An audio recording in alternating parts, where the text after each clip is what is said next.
मंडळी नमस्कार। महाराष्ट्रात पुन्हा एकदा निवडणुकांचा धुरळा उडणार आहे।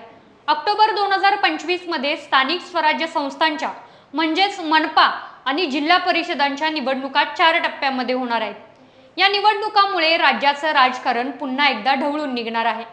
मिळालेल्या माहितीनुसार मतदान ऑक्टोबरच्या पहिल्या आठवड्यात सुरू होणार आहे। निवडणुका या 4 टप्प्यांमध्ये घेतल्या जातील। मनपा आणि जिल्हा परिषदांचे मतदान वेगवेगळ्या दिवशी होणार आहेत, म्हणजेच प्रशासनावरचा ताण कमी होईल आणि मतदारही आरामात मतदान करू शकतील।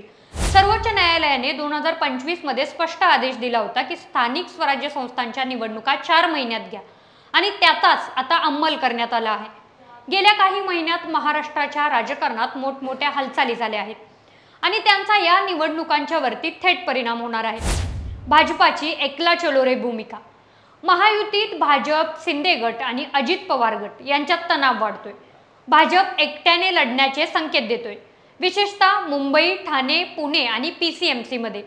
डिसेंबर 2024 मध्ये देवेंद्र फडणवीस पुन्हा एकदा मुख्यमंत्री झाले आणि 2025 मध्ये त्यांनी मंत्रिमंडळ विस्तार करत छगन भुजबळ यांना सामील केले। हे जातीय समीकरणाचं एक मोठं पाऊल होतं। 2025 मध्ये हिंदी तिसरी भाषा सक्तीने लागू केल्यावर महाराष्ट्रात भाषिक अस्मितेचा वाद उफळून आला।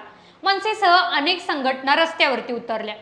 हे सगळं वातावरण निवडणुकीचं तापमान आणखी वाढवतं। चला तर पाहूया कोणते मुख्य मुद्दे यावेळी चर्चेत राहतील। ओबीसी आरक्षणाचा अंतिम निर्णय। सर्वोच्च न्यायालयाने 27% आरक्षण मंजूर केलं, पण एकूण मर्यादा 50%पेक्षा जास्त नसावी असं ठरवलं। स्थानिक अस्मिता आणि भाषेवरचे प्रश्न सुद्धा, विशेषतः मुंबई आणि विदर्भात स्थानिक विकास, पाणी, रस्ते, शिक्षण, रोजगार यांसारख्या प्रश्नावरही लक्ष केंद्रित होईल। थोडक्यात सांगायचं झालं तर भारतात स्थानिक स्वराज्य संस्थांचं मूळ प्राचीन काळात ग्रामसभांमध्ये होतं। आधुनिक स्थानिक स्वराज्य संस्थांचा पाया ब्रिटिश काळात घातला गेला। स्वातंत्र्यानंतर 73वी आणि 74वी घटना दुरुस्ती झाली आणि पंचायत राज आणि महानगरपालिकांना संविधानिक मान्यता मिळाली। आज या संस्थांचं लोकशाहीची खरी ताकद आहे, जिथून उद्याचे नेते घडतात। मित्रांनो, ही निवडणूक म्हणजे केवळ महापालिकेची नाही, तर लोकशाहीला मजबूती देण्याची खरी संधी आहे। कोणते मुद्दे महत्त्वाचे वाटतात, कोणते पक्ष बाजी मारतात, कमेंटमध्ये नक्कीच कळवा। आणि हो, अशाच राजकीय विश्लेषणांसाठी चॅनलला सबस्क्राइब करा, व्हिडिओला लाईक करा आणि बेल आयकॉन दाबा।